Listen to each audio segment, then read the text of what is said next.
ये कर्म परंपरा बहुत पीड़ा देती है।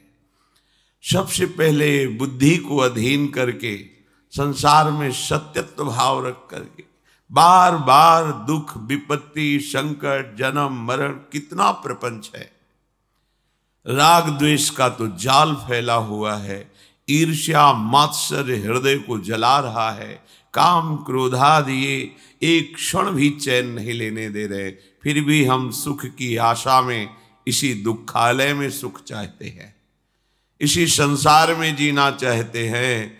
और ये अज्ञान की वृत्ति बिना भगवद वाक्यों का मनन किए, बिना भजन किए ये नष्ट नहीं होती है। मान लीजिए प्रार्थना, ये राग द्वेष की वृत्तियों को छोड़िए और भगवान की शरण में हो जाइए तो परम सुखी हो जाएंगे। दूसरा कोई रास्ता नहीं है। अगर हम दूसरा कोई रास्ता सुख का चयन करते हैं तो परिणामतः वो दुख रूप ही मिलता है। अगर आप प्रभु की शरण में होकर भजन करें तो दुखालय संसार भी मंगल भवन बन जाए, दसों दिशाएं आपके लिए आनंदमयी हो जाए। अगर हम अपने कर्म के बल से सुख चाहेंगे तो नहीं मिल सकता, कर्म योग से सुख मिल सकता है। योग भगवत चरणारविंद में चित्त वृत्ति का समाहित होकर समर्पित हो जाना।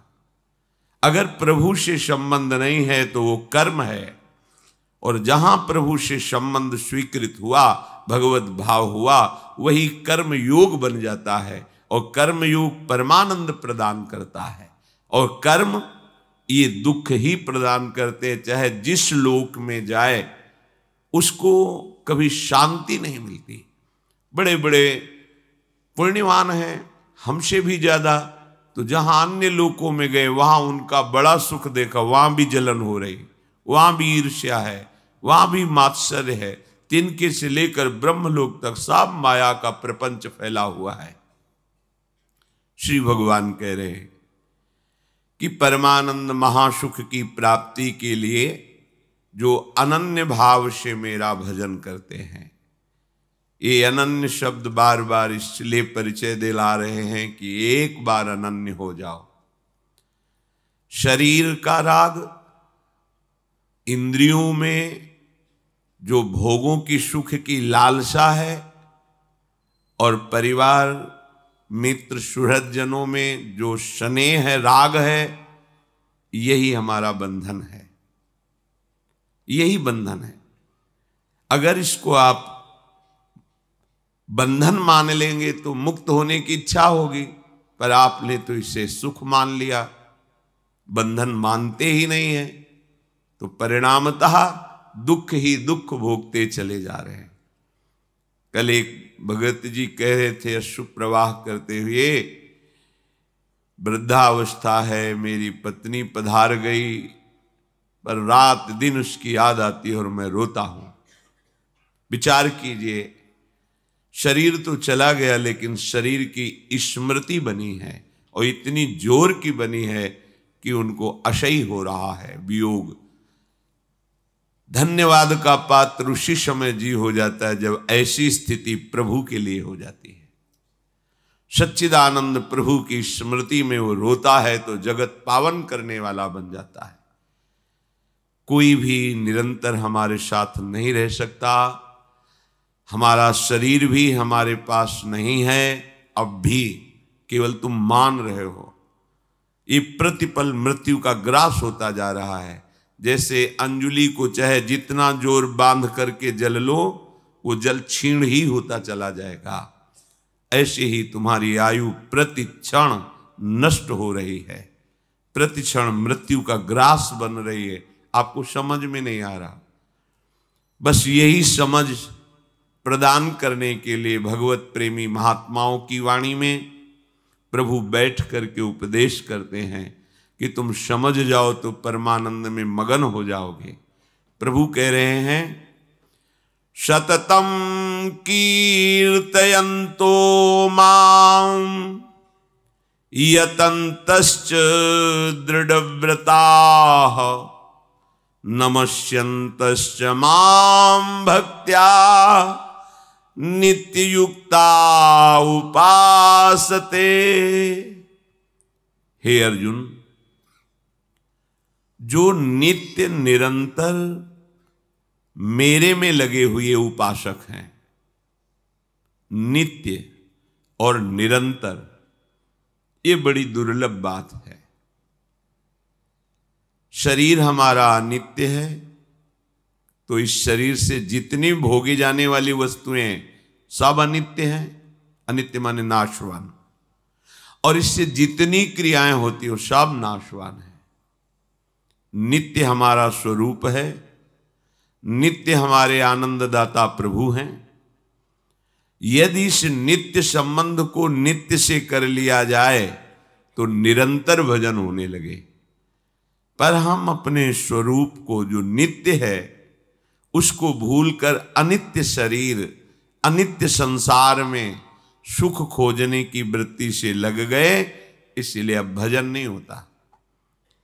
क्योंकि जहां सुख वांछा प्रकट होती है वहां पाप भावना जागृत हो जाती है।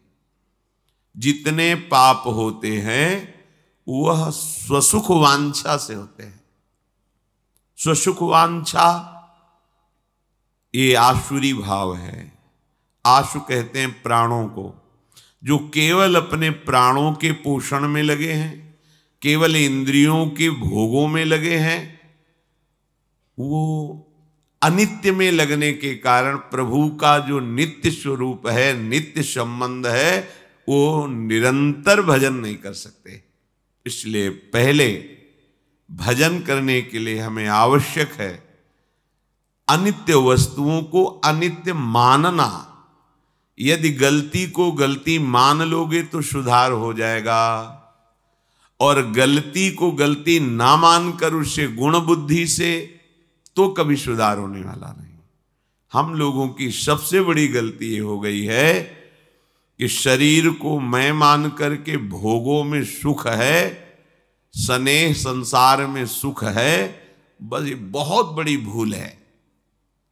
और सब हम इसी में विचर रहे हैं। ऐसा नहीं है कि कोई दो चार से भूल हुई हो। भूमि परत भा ढावर पानी, तिम जीवहि माया लपटानी।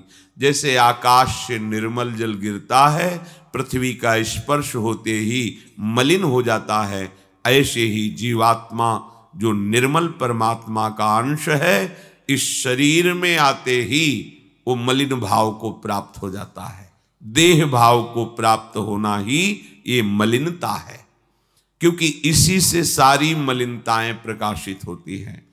दुराचार प्रवृत्तियां, अभक्ष पदार्थों को खाना, हिंसा आदि वृत्तियां, चोरी, नाना प्रकार के आसुरी भाव इसी में छिपे हुए हैं, देह भाव में।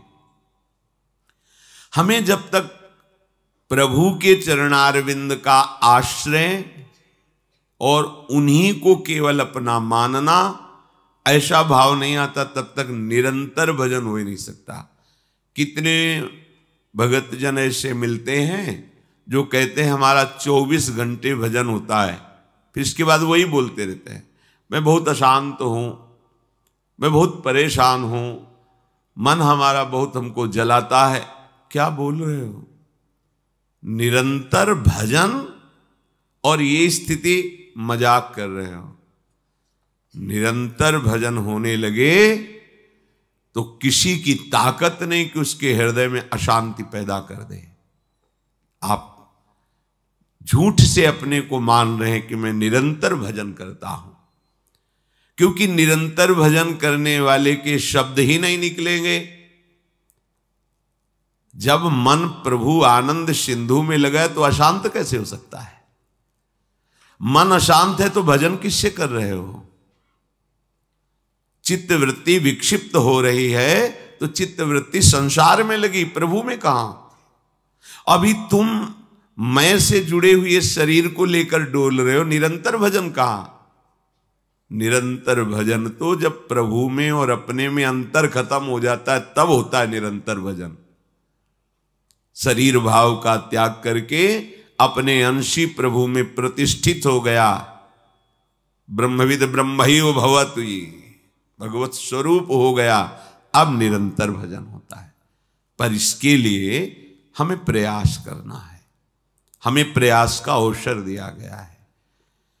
हम अधिक से अधिक मौन का आश्रय लें, कम बोलें वाणी से। जितना समय हमें नाम जपने का मिले, खूब धैर्यपूर्वक, मन ना लगे तो भी वाणी से नाम जप कीजिए। मंत्र को तो वैखरी बोलने के लिए मना किया गया है, वाचिक, पर नाम को आप गुनगुना सकते हैं, जोर से गा सकते हैं, बोल बोल के जप सकते हैं, राधा राधा राधा राधा। लेकिन मंत्र को उपांशु से आगे नहीं बोल सकते। वाचिक मंत्र को बोलना ये गुरु अपराध है, क्योंकि गुरुदेव ने नियम दिया है कि मंत्र को बाहर उच्चारण न होने पावे, ओठ के अंदर ही जपे। पर नाम ऐसा महामहिम है कि आप उच्च स्वर स्तंभद सर्वदैव, ऊंचे स्वर से भी आप गा सकते हैं, मध्यम स्वर में भी गा सकते हैं, आप गुनगुना भी सकते हैं, आप ध्यान भी कर सकते हैं, आप मानसिक भी जप कर सकते हैं। तो इस सतत अभ्यास करने से असत संसार का चिंतन छूटे। बस खास बात यह है, जहां असत संसार का चिंतन छूटा तो हृदय में ऐसे आनंद की उमगन होती है कि अपने आप भजन चलने लगता है, फिर भजन करना नहीं पड़ता। जो श्री भगवान या कह रहे हैं दृढ़ व्रताहा, उसका दृढ़ नियम हो जाता है। प्राण छूट जाए तो बात अलग है, या गहरी सुषुप्ति अवस्था हो तो बस नहीं है, इसके अलावा उसका कभी भजन नहीं छूटेगा। और जिसका ऐसा भजन होता है तो सोवत हु रसना रटे राधा कृष्ण सुनाम। हृदय में जब हमारी प्रभु की नाम की बार बार आवृत्ति होती है तो सुषुप्ति में भी नाम चिदानंदमय है, वो चलता रहता है। भले हमें बोध हो या ना हो, पर नाम चलता रहता है। नैहतः परमो लाभो देहिनाम भ्राम्यतः मिहि, यतो विंदेत परमाम शांतिम नश्यति संसृति। इस संसार में अनादिकाल से विभिन्न योनियों में दुख भोगते हुए हम भटक रहे हैं। हम भटकने के योग्य नहीं हैं। जैसे हम कहते हैं भगवत प्राप्ति योग के योग्य नहीं, जैसे हमारा शास्त्र कहता है आप भटकने के योग्य नहीं हैं। आप हमारे श्री हरि के लाडले हैं, हरि के दुलारे हैं। बस इस पक्ष में बीच में एक रकील खींच दी गई, इधर माया है, इधर प्रभु की भक्ति है। माया का खेल खेलो तो दुख, अशांति, क्लेश, बार बार जन्म मरण, और भक्ति का खेल खेलो तो सुख, शांति और अविनाशी स्वरूप में स्थिति, जन्म मरण की परंपरा नष्ट हो जाती है। हम चाहते हैं सुख, शांति, परमानंद, अमरत्व, कभी मरे ना, पर खेल खेलते हैं माया के पक्ष में, तो कैसे प्राप्त हो सकता है? हम भटकने की योग्य नहीं हैं, क्योंकि हम ज्ञान स्वरूप भगवान के अंश हैं। ये ज्ञान है कि हम भटक रहे हैं, पर उसका आदर न करके हम भटकने के मार्ग में ही आगे बढ़ रहे हैं। कैसे भटकन मिटे? बोले नाम संकीर्तनादन्य परमः उत्कृष्टाः लाभः अर्थो नहीं नैवास्ति। बिना कुछ जाने समझे बस तुम यदि नाम कीर्तन शुरू कर दो तो तुम्हारा भटकना मिट जाएगा। नैहता परमो लाभ हो, इससे बड़ा कोई लाभ नहीं। नाम चल रहा है, इससे बड़ा कोई लाभ नहीं। प्यारे, आपको लगता है कि एक दिन में हमने 1 लाख रुपए कमाए, ठीक है, पर आप पूरे दिन में 1 लाख कमाने पर एक बार भी भगवान का नाम नहीं लिया, तो पूरे जीवन में रोज 1 लाख कमाइए, और जब आप मरोगे शरीर तो छूटेगा, नाशवान है, फिर आपके पास क्या जाएगा? खाली हाथ हो गए ना, घाटा लग गया ना। तो हानि हरिवंश के नाम अंतर परे, लाभ हरिवंश उच्चरत वाणी। आप जो कार्य कर रहे हो अगर उसे नाम जपते हुए करते तो लौकिक लाभ भी होता और पारलौकिक लाभ भी होता। नाम के बिना आपका वो लाखों रुपया जो कमाया है वो आपको सुख नहीं दे सकता, वो शांति नहीं दे सकता, वो आनंद प्रदान नहीं कर सकता। रुपए से आनंद नहीं मिलता, रुपए से अविनाशी पद नहीं मिलता, रुपए से जन्म परंपरा नष्ट नहीं होती, रुपए से दुख नहीं मिटाया जा सकता। आप कह दो कि रुपए से औषधियां मिलती हैं, रुपए से डॉक्टर अच्छे मिलते हैं, तो दुख क्यों नहीं मिटाया जा सकता? जब तक तुम्हारे पाप कर्म नष्ट नहीं हो जाएंगे तब तक डॉक्टर भी तुम्हें सुखी नहीं करेगा, औषधियां भी काम नहीं करेंगी। और जहां पाप कर्म वो नष्ट हुआ जिसके कारण दुख आया वो अपने आप शांत हो जाएगा। तो मूल बात पाप को नष्ट करना है। तो पाप कैसे नष्ट होता है? नाम संकीर्तनम यस्य सर्व पाप प्रणाशम। जितने भी पाप हैं सब नष्ट हो जाएंगे। नाम संकीर्तनम यस्य, जिनका नाम कीर्तन संपूर्ण पापों को, तो संपूर्ण पाप नष्ट हुए तो दुख पूरा नष्ट हो गया। सच्ची मानिए, दुख हमें मिलते ही पाप कर्म से हैं। तो इसलिए नैहता परमो लाभो, कोई भी लाभ नाम के उच्चारण के बराबर नहीं हो सकता। आप भगवान का नाम ले रहे हैं, जिस श्वास में नाम ले रहे हैं धन्य हो गई वो श्वास, जिस मिनट में नाम ले रहे हैं धन्य हो गया वो मिनट। बाद में देखेंगे आप, क्योंकि अपने लोग नाम की कीमत नहीं जानते, ना तो विश्वास हो पा रहा है और ना हमें उसकी कीमत पता है। तो ऐसे लगता है संत जन ऐसे कहते रहते हैं। नाम बहुत कीमती वस्तु है, ये परिणाम में आपको समझ में आएगा। यतदग्गे विषम्यु परिणामे अमृतोपमम, जिसकी शुरुआत विष जैसी लगे उसका परिणाम अमृत जैसा होता है। जैसे प्रातःकालीन ब्रह्म मुहूर्त में उठना, स्नान करके भगवत आराधन के लिए नाम जप सत्संग कीर्तन आदि, ये विष जैसा लगता है। और 8, 9, 10 बजे तक सोना, ये अमृत जैसा लगता है। तो यद तक अमृतोपमम परिणामे विषम्यु, जिसकी शुरुआत अमृत जैसी लगे। भोग दृष्टि रखना, पाप दृष्टि रखना, मनमानी आचरण करना, ये अमृत जैसा लगता है, लेकिन इसका परिणाम बड़ा भयंकर दुखदाई होगा।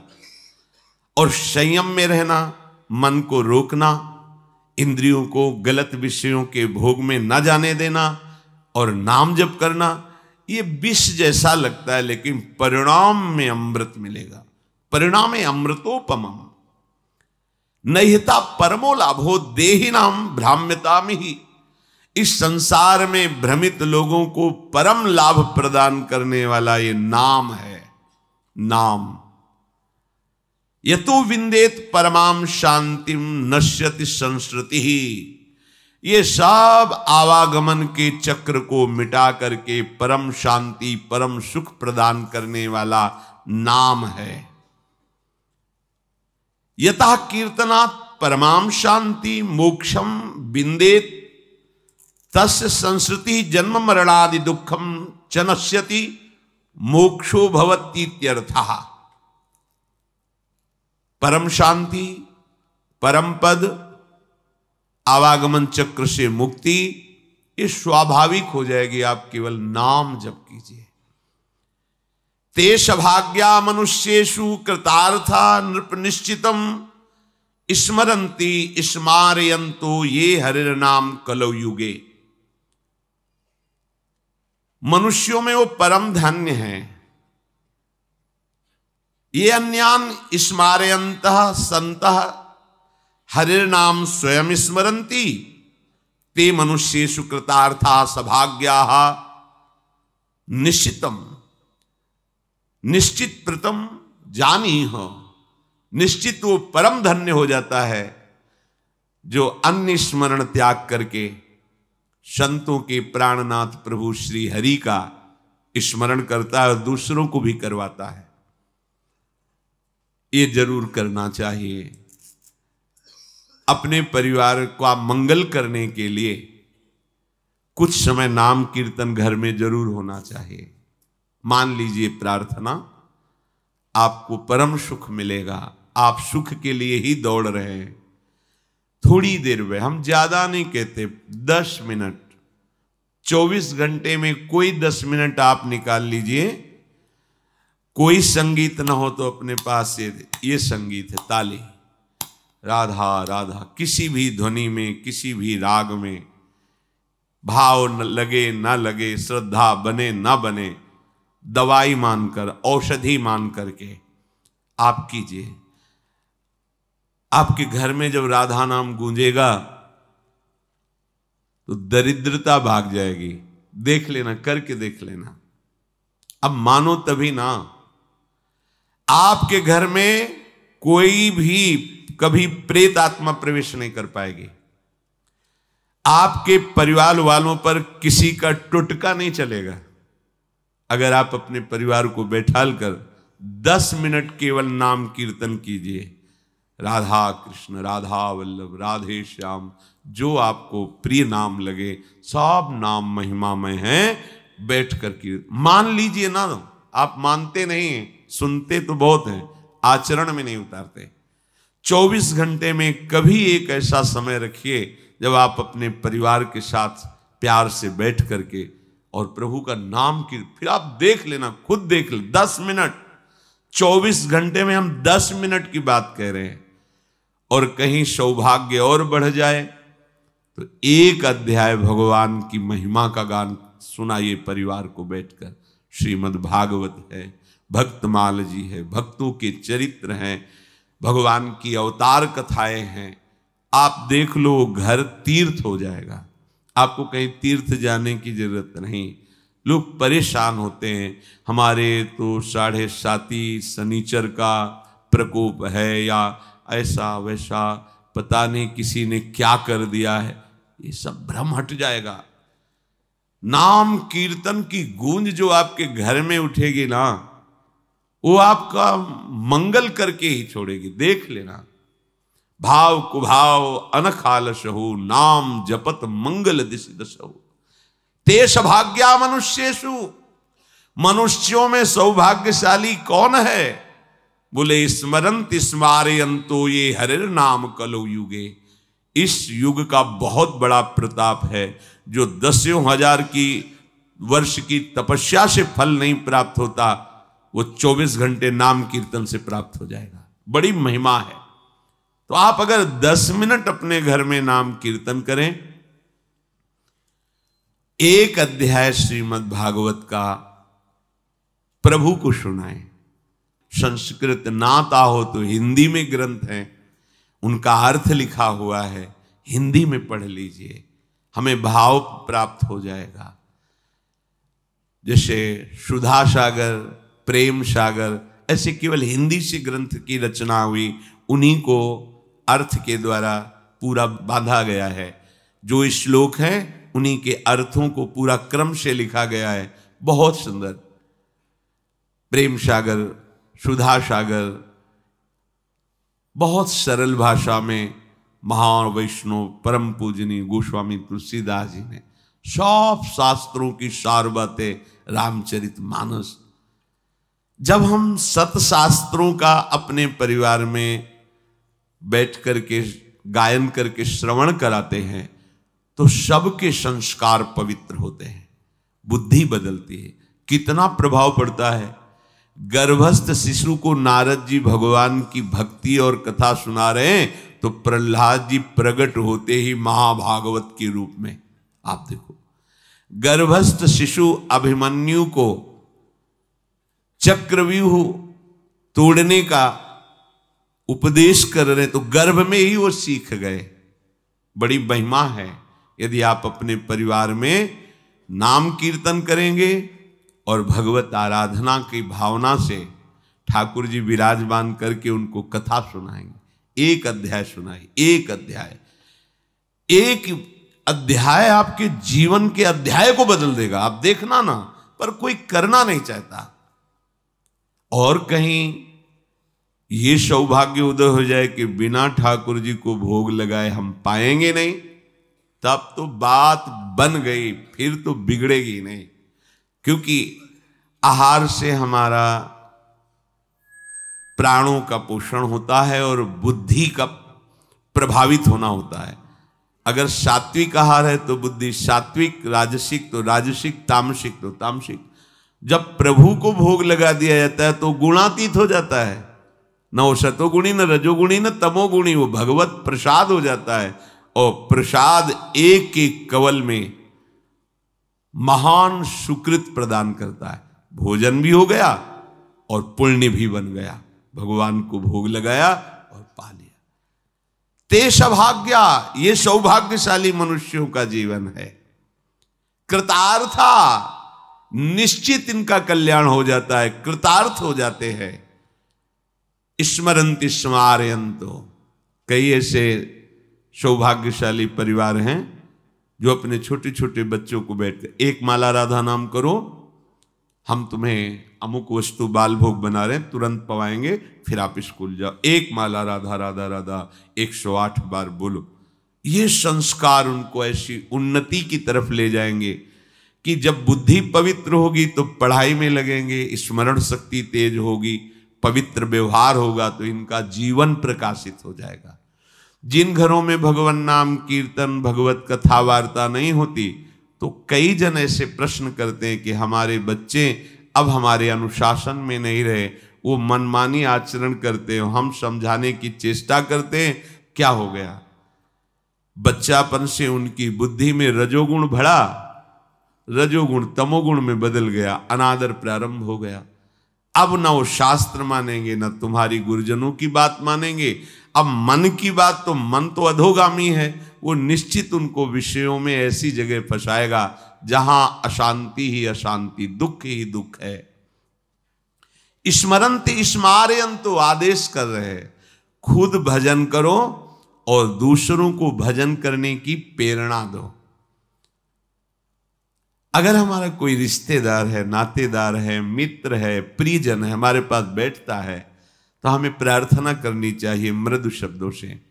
यदि आप नाम जप करते हैं तो बहुत आपका मंगल होगा, और 1-2 माला बढ़ाइए। नहीं करते हैं तो प्रारंभ कर दीजिए। पूज्य भाई जी महाराज, एक संत उनके पास जिसे जाते थे तो यही कहते थे, हमारे पास आयो तो हमें कुछ दक्षिणा दो। आदेश कीजिए, क्या दक्षिणा दें? आप नाम जप करते हो? नहीं, नाम जप तो नहीं करते, तो ये दक्षिणा दो कि आज से आप 5 माला नाम जप करोगे। लाखों लोगों को भजन में लगा दिया, लाखों लोगों को।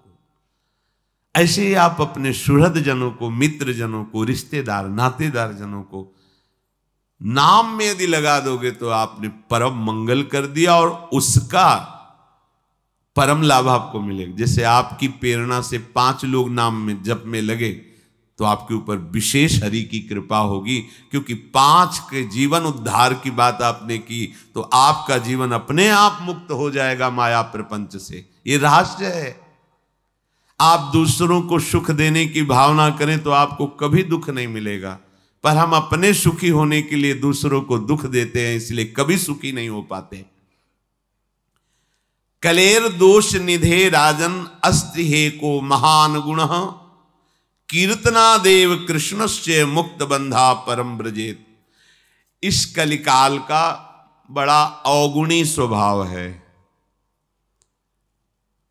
अगर आप गुरुजनों की आज्ञा में नहीं हैं, शास्त्र का स्वाध्याय नहीं किए, शास्त्र के वचन आपके कानों में नहीं पड़े, तो आपके आचरण बहुत ही आसुरी प्रवृत्ति की तरफ ये आकर्षित करके भ्रष्ट करेगा। कलयुग का स्वभाव है। इसमें प्रिय वस्तु होती है व्यभिचार, इसके स्वभाव का। प्रिय वस्तु होती है नशा करना, भांग, शराब, ड्रग्स आदि जो भी नशे, नशा करना, व्यभिचार करना और जुआ खेलना। कई तरह से जुआ खेलना होता है। दूसरों के धन का अपहरण करना और दूसरों को दुख पहुंचाना, हिंसा करना, ये इसका स्वभाव है। इसका स्वभाव है।